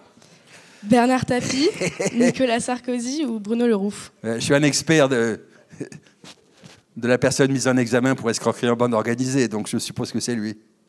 En effet, c'est bien Bernard Tapie. Donc, on va passer à la dernière partie de Je suis mis en examen sans arrêt, donc je suis là, toujours mis en examen à 2 reprises par lui. C'est aussi la rude vie de journaliste. Mais je gagnerai. Alors, nous allons passer donc à la 3e partie de cette interview qui se concentre donc sur le journalisme d'investigation en France. Donc, la France est un pays qui, pendant longtemps, n'a pas été grandement marqué par une presse d'investigation. Donc, bien évidemment, quelques grandes affaires ont marqué la vie politique de notre pays. On peut penser notamment à celle du Rainbow Warrior. Mais il semble cependant que les révélations de scandales politiques ayant aussi de lourdes conséquences se sont multipliées sur les quelques récentes décennies. Comment expliquez-vous ce retard ? Le retard renvoie au débat qu'on a eu tout à l'heure sur le manque d'indépendance de la presse, le fait que sa culture n'était pas une culture de recherche, d'enquête. Donc pendant très longtemps, il n'y avait que 2 journaux qui enquêtaient. Il y a eu quelques confrères qui... ce que je dis est un peu caricatural, parce qu'il y a des journalistes dans d'autres journaux qui ont fait leur travail la tête haute. Ils sortaient parfois des belles enquêtes, mais les 2 journaux où structurellement toutes les équipes étaient engagées, ça a été Le Monde dans les années... milieu des années 80, les années 90, et c'était le Canard enchaîné. Voilà. Pour le reste, la tradition d'enquête... Ce que je vais dire est peut-être immodeste. J'ai l'impression que la création de Mediapart fait que d'un seul coup, on réveille un peu peut-être la profession, qu'il y a des jeunes journalistes qui, avec bonheur, se disent « tiens, c'est le métier que je veux faire », et que du coup, ça recrée une sorte de stimulation. Les époques les plus joyeuses quand on est journaliste, où on se dit que c'est le plus utile, c'est les époques comme cette campagne. Le Canard enchaîné sort une grosse info sur François Fillon, et il y a une sorte de course pour être le meilleur, pour raconter la suite de l'histoire. Voilà, mais... D'ailleurs, vous n'avez pas été un peu déçu de vous faire voler la vedette par... on est toujours déçu. Mais la concurrence et l'émulation, quand c'est à vocation démocratique, c'est toujours très utile. Donc et puis en plus, c'est toujours mieux, vous savez, être seul, créer des inimitiés, des violences. Je pense qu'une presse qui investigue, c'est un facteur protecteur aussi pour tout le monde, que chacun fasse bien son métier. Et en plus, ensuite, chaque lecteur peut trouver le journal de son affinité pour s'y retrouver. D'ailleurs, la presse est souvent accusée de sensationnalisme. Est-ce que le journalisme d'investigation, justement, en montrant un peu cette presse à sensationnalisme, ne participe pas un peu à la décadence de l'information relayée par les médias ? Non, c'est vrai que quand vous regardez uniquement pour ce qui concerne Mediapart, mais on pourrait l'élargir à d'autres journaux, c'est vrai qu'on a révélé depuis 2008 une cascade de scandales politico-financiers mettant en cause les puissances politiques ou les puissances financières. Je trouve que ça doit amener à réfléchir sur, je l'ai dit tout à l'heure, sur la nature de notre démocratie. Je trouve que parfois, il y a une arrogance française qui fait qu'on regarde certains de nos voisins et on voit bien leurs défauts. Si on parle, par exemple, du capitalisme italien, on convient assez facilement qu'il a des poches d'ombre, qu'il y a un aspect parfois néo-mafieux dans le capitalisme italien. Hein. Mais si je vous dis de la France que je trouve qu'il y a aussi parfois des aspects mafieux, pas de la même façon. Le système néo-mafieux italien renvoie à une mafia du bas, liée à la pauvreté et à la criminalité. Mais est-ce que nous n'avons pas un système néo-mafieux du haut, c'est-à-dire en fait un peu oligarchique, un système d'impunité, où les puissants considèrent qu'ils sont en dehors d'atteinte des foudres de l'état de droit. Donc voilà, c'est plutôt à ce type de raisonnement que ça m'invite. On aimerait un peu revenir sur votre parcours. Vous avez un parcours plutôt de militant, donc secrétaire général de l'UNEF dans votre jeunesse. Vous avez côtoyé à l'époque François Hollande, Jean-Luc Mélenchon et d'autres. Finalement, ça nous donne un peu l'impression que vous étiez prédestiné à devenir un homme politique. Alors pourquoi s'être retourné vers le journalisme et surtout le journalisme d'investigation qui était peu commun en France à l'époque? Non mais vous me renvoyez là à ma jeunesse, il y a 40 ans, donc j'ai une part de rêve, une part d'enthousiasme comme beaucoup de gens, et puis ensuite la vie n'a pas évolué comme je le voulais, et donc je vous l'ai dit, j'ai fait le journalisme un peu par défaut, à défaut d'avoir transformé le monde. Je me suis dit que je pouvais avoir une fonction citoyenne en l'observant. Mais c'est vrai que ma jeunesse m'a aussi formé. C'est que je pense que quand vous regardez le journalisme, il y a des facettes multiples, il y a des comportements multiples.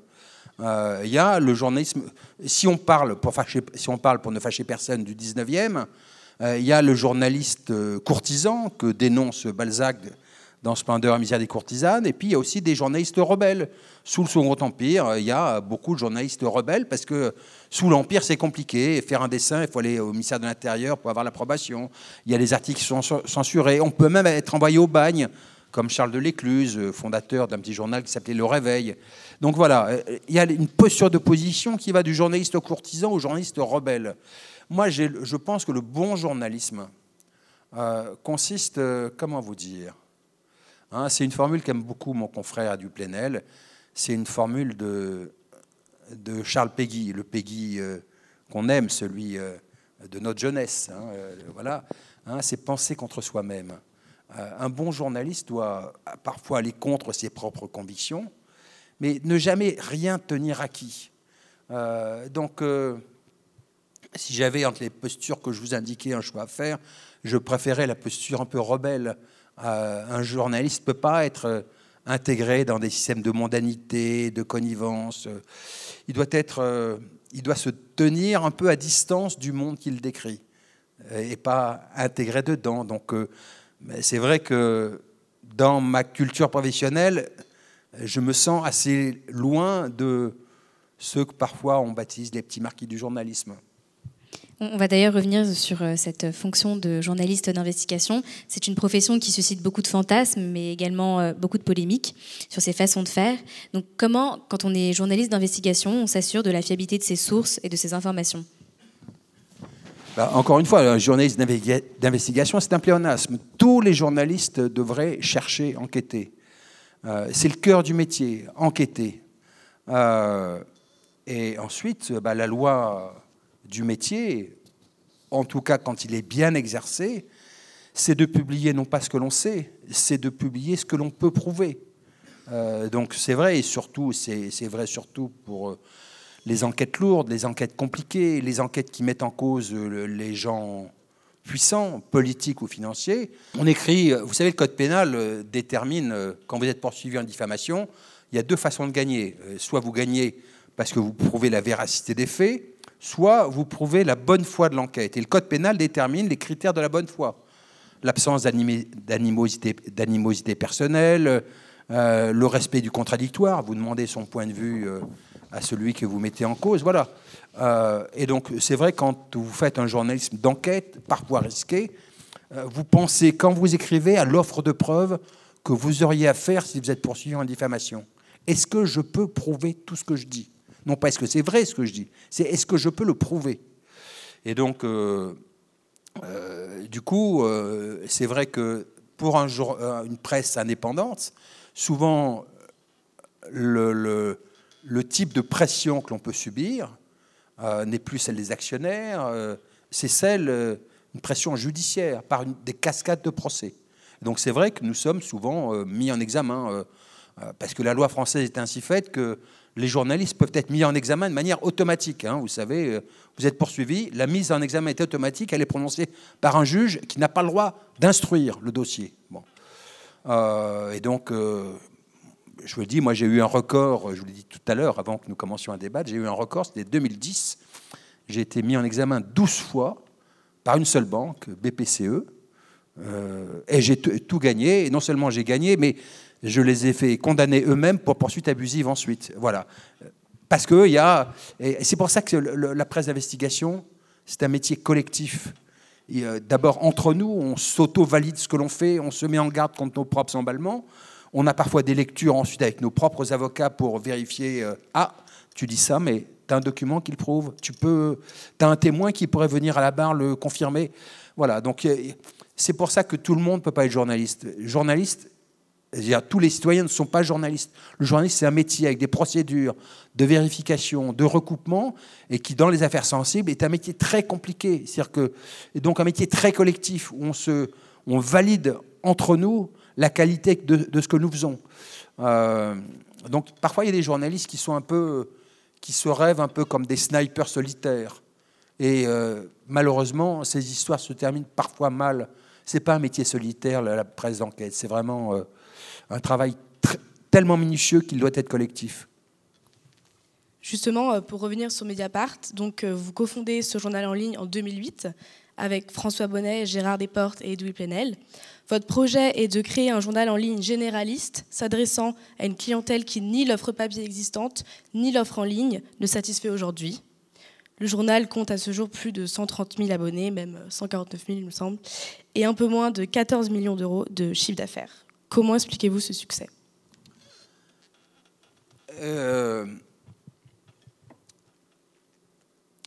C'est compliqué de raconter sa propre histoire sans tirer la couverture à soi, donc je ne sais pas si je suis le mieux placé.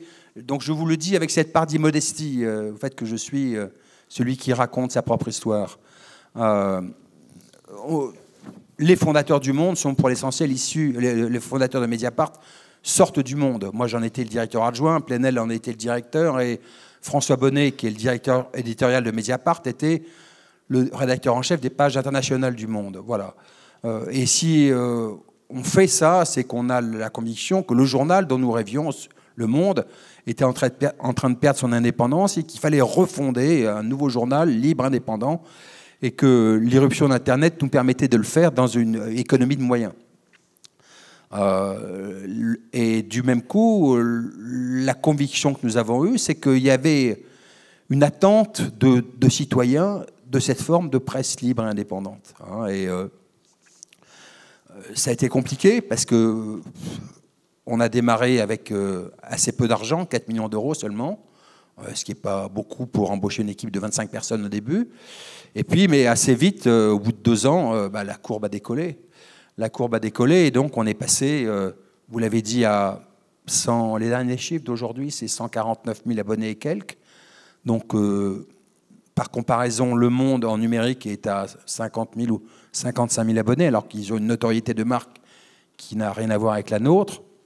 Et donc, avec des phases de visiteurs uniques. Ce n'est pas pour nous notre thermomètre. Nous, le thermomètre, c'est les abonnements, mais qui peut aller à 800 000, 900 000 visiteurs uniques par jour, parfois, dans les périodes de show d'actualité. La leçon qu'on en tire, nous, est une leçon, pas pour nous, mais c'est pour tout le monde. La bonne nouvelle, donc les chiffres sont ceux que vous avez dit, financiers.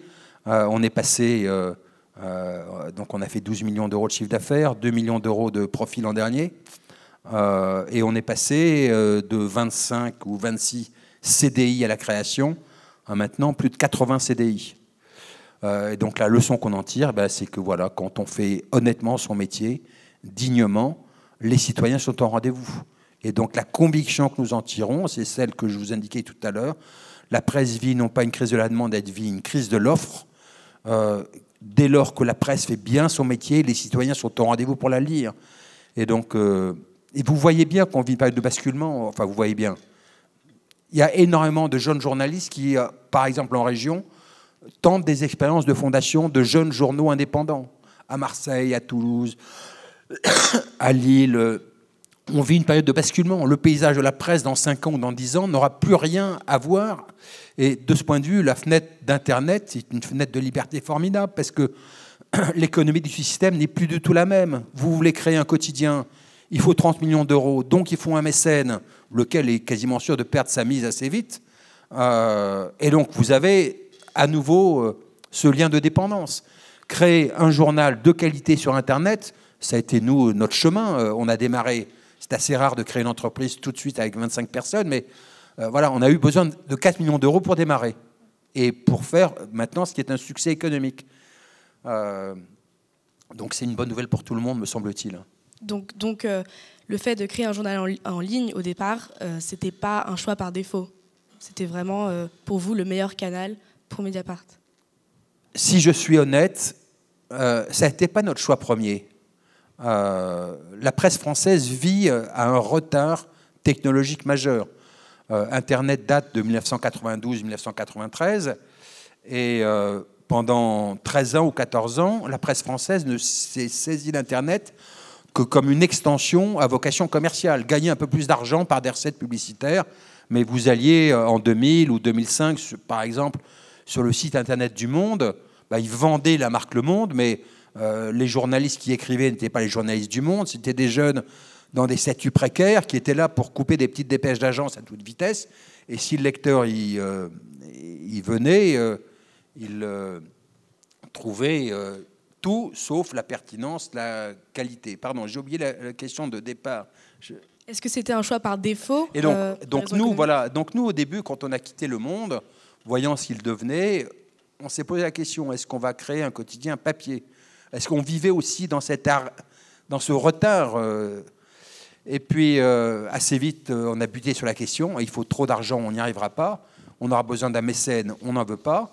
Et c'est ça qui nous a amené à comprendre que cette immense révolution technologique nous avait passé sous le nez, parce que c'est une révolution pour nos métiers. C'est une révolution d'abord technologique, l'écriture multimédia est pour la presse de qualité une écriture totalement enrichie. Il n'y a pas seulement de l'écrit, il y a du son, de la vidéo. Vous pouvez contextualiser, documenter ce que vous écrivez beaucoup plus. Je vous parle d'un rapport en le critiquant. Vous avez le rapport à télécharger, vous pouvez vérifier l'honnêteté de ma retranscription. Et puis en même temps, c'est une révolution démocratique en ce sens que par le participatif, le citoyen trouve une place nouvelle, soit dans le commentaire des articles, dans les fils de discussion, soit, c'est le système qu'a fait Mediapart, par les blogs. Donc Mediapart est un journal, mais nous sommes les seuls à faire en sorte que tout abonné a aussi son blog. Donc nous sommes aussi une immense plateforme d'hébergement de blogs. Autour du journal de Mediapart, il y a à peu près 10 000 blogs. Et donc du coup, ça remet le journaliste dans une position plus modeste. Le journaliste est seulement producteur d'informations. Il n'est plus comme parfois dans la vieille presse, il ne s'arroge plus indûment aussi une sorte de monopole de l'expertise. Ce sont les citoyens qui écrivent leur blog qui ont chacun dans leur domaine une compétence, une expertise. Alors, on va bientôt passer aux questions du public. Vous avez parlé tout à l'heure de mécènes, Mediapart est détenu à 19% par une société anonyme, les Amis de Mediapart, dont Xavier Niel est actionnaire. Finalement, est-ce que la liberté indépendante, enfin la liberté financière des médias, c'est pas finalement utopique parce que on voit. C'est à cause de moi ça, mais je vais vous raconter la véritable histoire. On veut créer un journal libre et indépendant, et donc aucun des fondateurs de Mediapart n'a d'argent. Moi, j'étais journaliste salarié, donc j'avais un peu d'argent que j'avais mis de côté pour la retraite, qui était liée à ce que j'avais gagné en écrivant des livres, en plus de mon activité de journaliste. Plenel a gagé son appartement et a emprunté 500 000 €. De briques de broc, on est arrivé à ramasser un peu d'argent. Et puis, quand on est arrivé à contrôler la majorité du capital, on a eu aussi l'idée, et c'était une bonne idée, de créer une société des amis de Mediapart. Et, ayant le contrôle sur la majorité du capital, on a été voir 86 personnes pour leur demander de nous apporter de l'argent dans une vocation citoyenne. Voilà. Dans le lot, c'est moi qui ai démarché ce monsieur que je ne connaissais pas à l'époque, pas bien. J'avais croisé à BFM, et voilà. Et donc, tous les chiffres, on est le seul journal avec le Canard enchaîné à publier tous nos chiffres tous les ans, y compris le capital. Donc, si vous allez sur la plaquette de Mediapart, qui est en ligne, vous verrez que Xavier Niel détient 12% de la société des amis de Mediapart, laquelle détient elle-même 12 ou 13% de Mediapart. En clair, il contrôle à peu près 1% de Mediapart de manière indirecte. Donc, bon, c'est-à-dire quasiment rien. Et quand j'ai découvert le caractère parfois un peu rugueux du personnage, je me suis dit qu'il fallait d'urgence que j'apporte la preuve de notre indépendance. Et donc, j'ai fait une enquête avec 2 autres confrères en 6 volets sur Xavier Niel, que je vous invite à lire. Vous la trouverez dans le moteur de recherche de Mediapart. Lisez-la, vous verrez que c'est sûrement l'enquête la plus rugueuse qui ait jamais été écrite sur lui. Merci. C'est l'heure des questions du public. Donc, comme à chaque fois, nous vous prions de bien vouloir vous lever, vous présenter et de poser une question claire et concise. Merci. Bonjour, merci beaucoup. Beaucoup ont dit qu'une grande partie de la presse française était au service de la candidature d'Emmanuel Macron.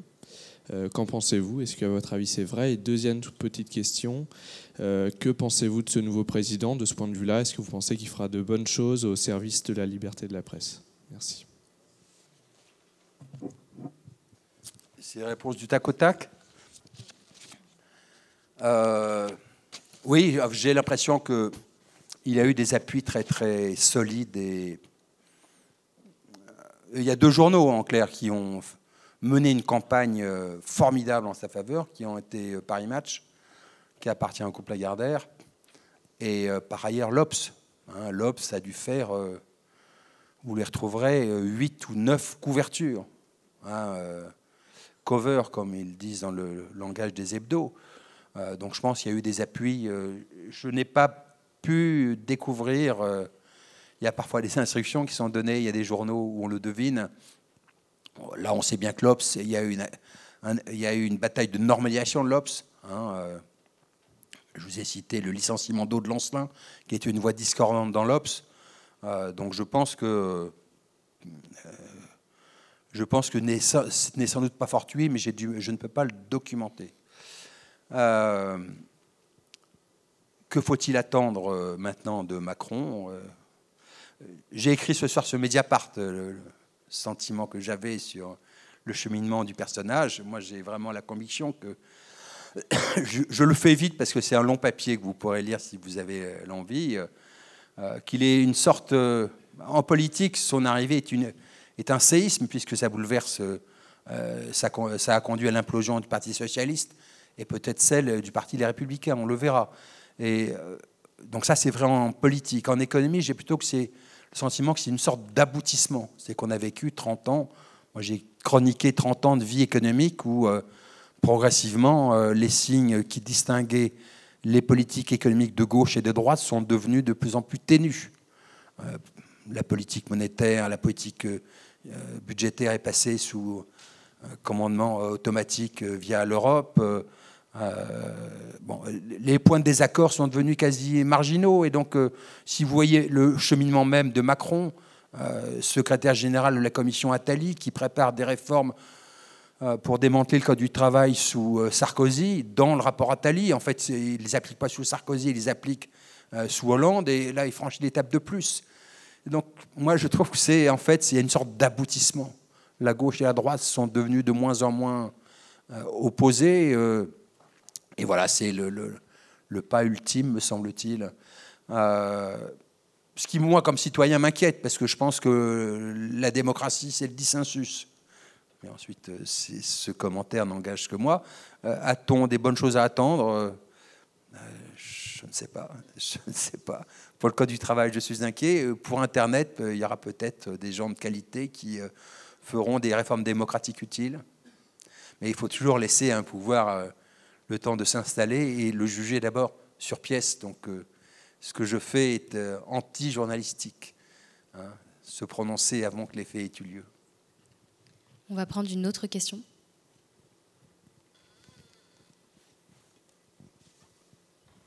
Bonjour, Alexandre en première année à l'ESSEC. Alors j'ai deux questions, je ne sais pas si je vais pouvoir... Si, bon. Alors la première, donc d'emblée vous avez dit que la presse en France était inféodée au pouvoir, qu'elle était consensuelle, qu'elle ne faisait pas assez son travail d'investigation. Et au contraire, vous avez fait l'éloge de la presse étrangère. C'est ce que je retiens globalement de votre intervention. Mais est-ce que justement vous préféreriez une presse en France façon britannique, façon allemande, avec des tabloïds type Sun, type Bild? Est-ce que vous trouvez donc que le travail des journalistes de Bild ou du Sun est meilleur que celui de journalistes des Échos ou du Monde? Ça, c'est pour la première question. Et pour la seconde, qui est aussi liée à la collusion entre entre la politique et le journalisme, je voudrais juste revenir sur ce que vous disiez au sujet des indices, de la confidentialité des indices. Parce que quand vous avez des indices qui viennent du monde de la politique et qui vous livrent, je pense avec grand plaisir, les casseroles sur leurs adversaires, est-ce que vous ne trouvez pas que c'est aussi, quelque part, une perte de liberté journalistique, puisque en acceptant de publier ces casseroles et donc en acceptant de publier l'information qui est donnée par les politiques, quelque part, vous acceptez de relancer et de porter les messages de quelques politiques. Donc voilà, ça c'est pour la seconde question. Merci pour la réponse. D'abord, réponse sur les tabloïds. Non, évidemment, la référence que je faisais n'était pas celle de la presse trash. Il y a effectivement dans les pays, en Grande-Bretagne, une presse trash qui a une très longue tradition, qu'on a connue aussi en France, notamment pendant l'entre-deux-guerres. Hein. Donc, non, l'allusion que je faisais, c'était à la presse de qualité, notamment à la presse de qualité américaine, où il y a une tradition d'indépendance qui est liée au premier amendement. Alors, je n'idéalise pas, parce que cette presse, soit politique, New York Times, soit Washington Post, ou la presse financière, a aussi connu, dans l'époque contemporaine, des phases d'emballement ou de connivence. Je faisais allusion tout à l'heure aux dérives de la presse au moment de la guerre d'Irak. C'est vrai que le mensonge d'État, beaucoup de journalistes l'ont répercuté. Hein. Vous pourriez dire la même chose pour la presse financière américaine. Quand on a vécu, vous étiez encore jeune à l'époque, mais la bulle technologique à la fin des années 90, avec les immenses scandales financiers autour de deux groupes américains, Enron et WorldCom, hein, dont les comptabilités étaient totalement truquées. Certaines professions ont explosé comme les auditeurs. Andersen, au plan mondial, explose parce qu'ils avaient certifié des comptes qui étaient truqués. Mais la presse financière américaine avait aussi, s'était fait l'instrument de communication de ces groupes dont les comptabilités étaient truquées. Mais la singularité de la presse américaine de qualité, c'est que quand elle se laisse aller à des embardés, à cause de sa fonction démocratique dans la culture américaine, il y a parfois des sursauts démocratiques. Et donc il y a parfois des licenciements. Dans la presse financière, il y a des journalistes qui ont été en prison pour des délits d'initiés. En France, si vous regardez bien, il n'y a jamais de sursaut déontologique. Si vous parlez, par exemple, si vous regardez l'histoire de Vivendi, au tournant des années 2000, Vivendi, c'est un peu notre Enron ou WorldCom. À l'époque, moi, je suis rédacteur en chef des pages entreprises du Monde. On sort des informations très graves sur la comptabilité de Vivendi que tout le monde encense à l'époque. Et je vous jure que c'était très dur à l'époque, parce que toute la presse mondiale encensait Jean-Marie Messier, vous savez, le Frenchie innovant qui avait été acheté le cinéma et la musique à Hollywood. Et quand on a sorti le fait que la comptabilité de Vivendi était truquée et que le groupe était sans doute en rupture de trésorerie, le ciel nous est tombé sur la tête. Toute la presse nous en a voulu. Mais ensuite, quand la brigade financière a apporté la preuve 6 mois après que nous avions raison, la presse française jamais en a fait l'autocritique de ses erreurs. Et donc je trouve qu'il y a des règles liées à l'indépendance des titres qui font que parfois les sursauts déontologiques sont plus fréquents dans la presse anglo-saxonne qu'ils ne le sont en France. Sur la seconde question, sur les casseroles, vous vous prenez totalement sur le cheminement de l'information. Totalement. Je vous ai donné la façon dont on avait découvert l'affaire Cahuzac. 95% ou 92% des informations que nous avons sont des informations dont on a l'intuition au départ. On cherche quelque chose. Et il est rarissime que l'on nous apporte une information.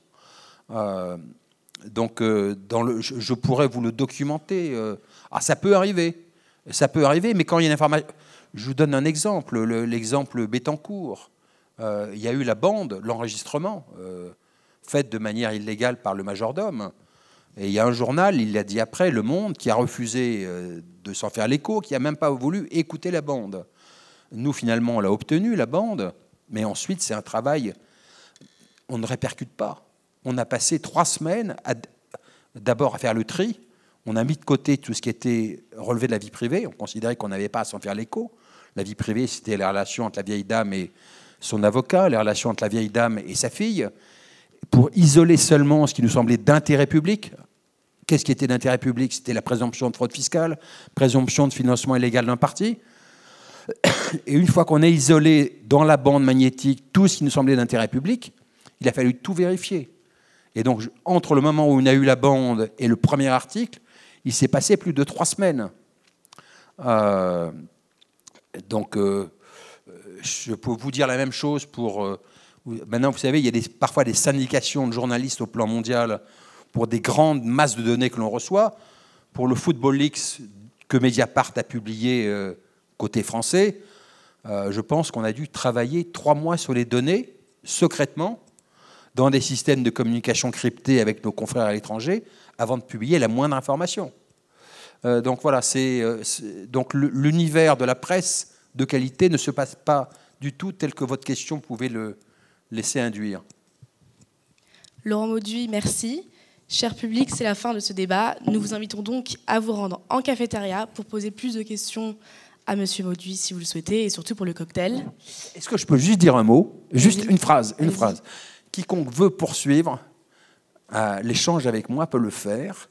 Il suffit de m'envoyer une adresse mail à la mienne, c'est laurent.mauduit@mediapart.fr. Quiconque le fait, je lui envoie un abonnement gratuit d'1 mois à Mediapart pour connaître notre journal.